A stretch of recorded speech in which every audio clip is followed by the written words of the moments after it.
नमस्कार दोस्तों, welcome to फुदू Kumar. तो आज हम लोग एक ऐसे हॉट टॉपिक के बारे में बात करने वाले हैं जो कि दुनिया में हर एक देश, हर एक संगठन इसके बारे में बात कर रहा है। और ये जो टॉपिक है इसके ऊपर कई सारे न्यूज़ आउटलेट पब्लिश किए जा चुके हैं। तो ये जो न्यूज़ है, देखिए एनडीटीवी का जो न्यूज़ आउटलेट है वो क्या कहती है। वर्ल्ड कोर्ट जो कि वर्ल्ड कोर्ट जो दुनिया में एक कोर्ट है, उसको world court issues arrest warrant against Vladimir Putin. ये जो व्लादिमीर पुतिन आपको पता ही है, ओवर चिल्ड्रंस राइट्स, मतलब व्लादिमीर पुतिन आपको पता ही है रसिया का प्रेसिडेंट हो, उनके ऊपर एक अरेस्ट वारंट निकाला गया, वो भी वर्ल्ड कोर्ट के द्वारा। और उसको अरेस्ट करना चाहता है किस बेसिस पे? चिल्ड्रंस राइट के ऊपर।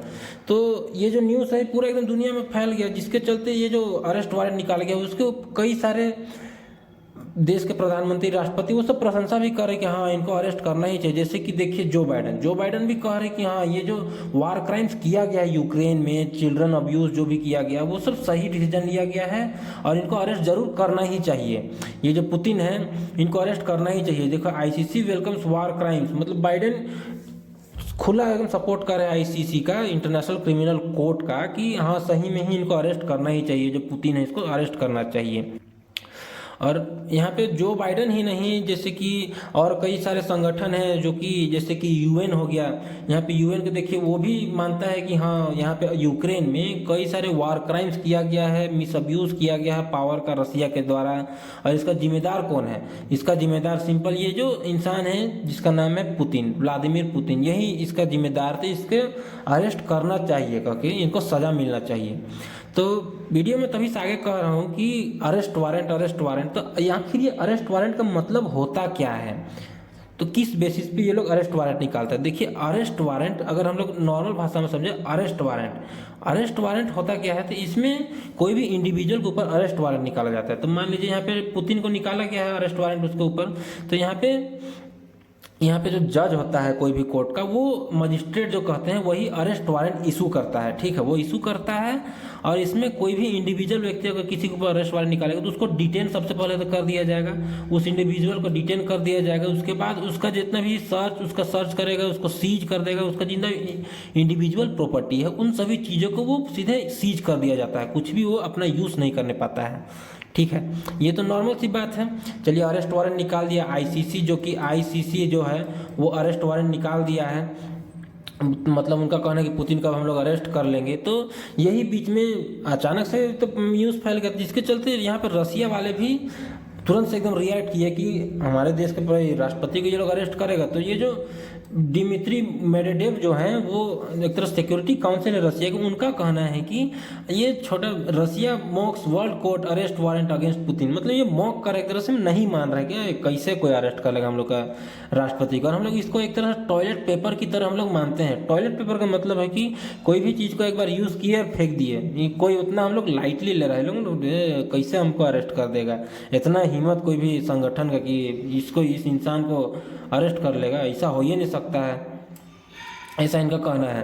तो अब हम लोग समझते हैं जो आईसीसी जो कि ये फरमान जो निकाला है कि हम लोग अरेस्ट करेंगे व्लादिमीर पुतिन को, इनको अरेस्ट करने वाले हैं, तो हम समझते हैं कि आखिर है कौन सा संगठन है जो कि इसको अरेस्ट करना चाहता है? तो ये आईसीसी है।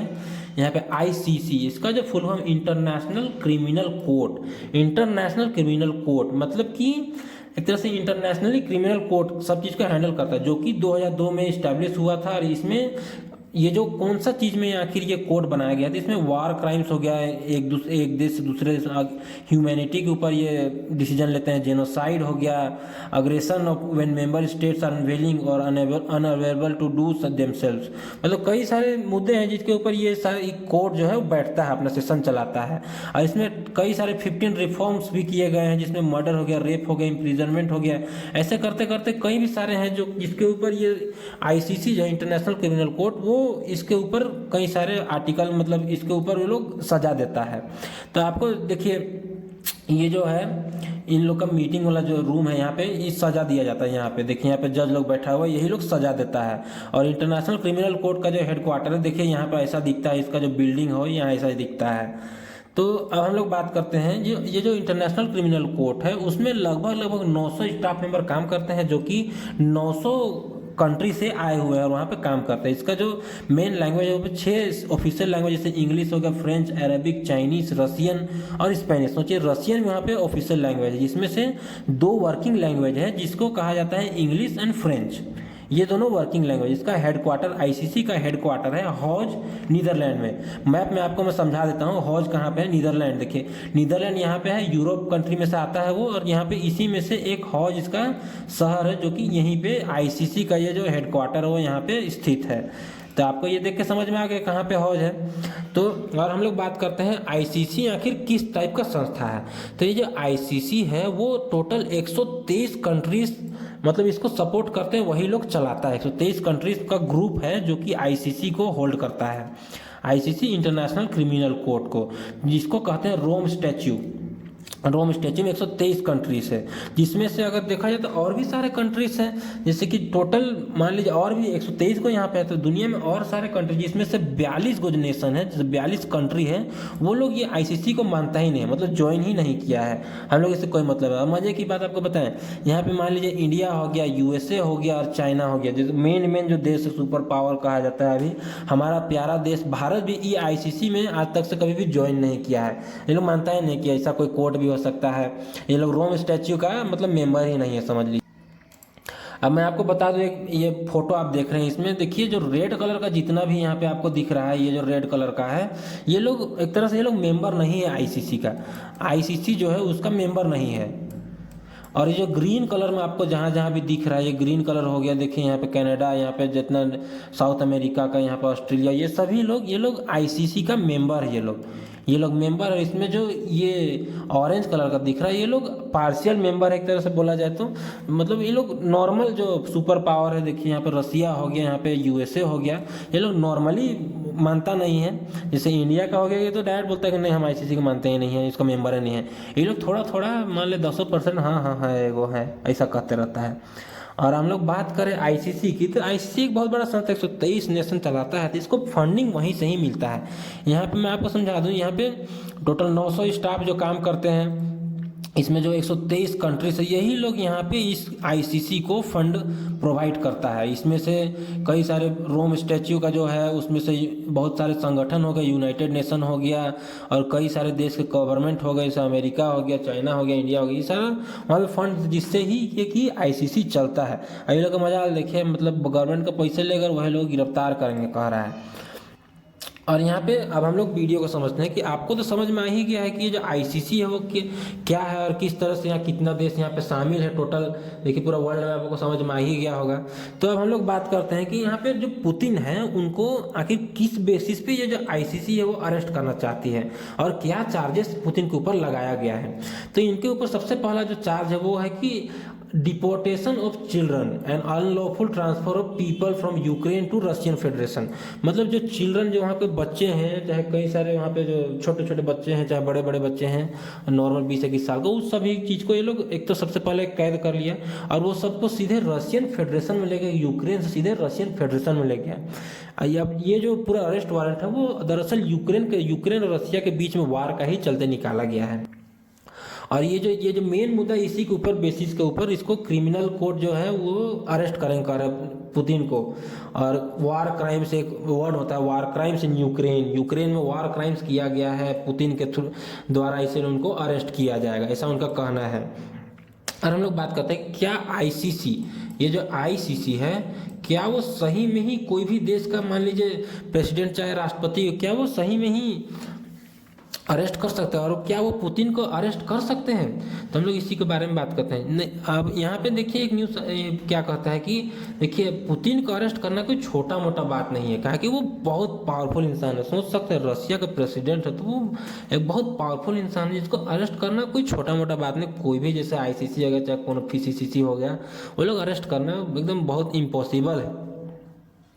और उससे कोई उसको हानि नहीं होने वाला है, क्योंकि अगर वो एक न्यूक्लियर पावर कंट्री है, अगर मान लीजिए उसका देश का, मान लीजिए कोई भी देश में वो गया हुआ है, ठीक, मान लीजिए 123 कंट्रीज है जिसमें आईसीसी जो मेंबर वहाँ पे गया हुआ है, तो वहाँ पे अरेस्ट कौन करेगा? दरअसल उसको तो चलाता है कि तो 123 कंट्री, तो वो लोग अरेस्ट करेगा। मान लीजिए वहाँ पे चल गया है, मान लीजिए कनाडा में, वहाँ पे वो अगर कनाडा वाला वहाँ पे अरेस्ट कर लिया वहाँ का, काहे कि आईसीसी का तो खुद का पुलिस है नहीं, तो ये बोलेगा कि हाँ कनाडा वाला अरेस्ट कर लीजिए। तो अरेस्ट करने टाइम जब कनाडा अरेस्ट करेगा तो सोच सकते हैं, अगर कोई देश का प्रेसिडेंट अगर वहाँ उसका अरेस्ट कर लिया जाए तो क्या वो उसका देश वाला चुप रहेगा?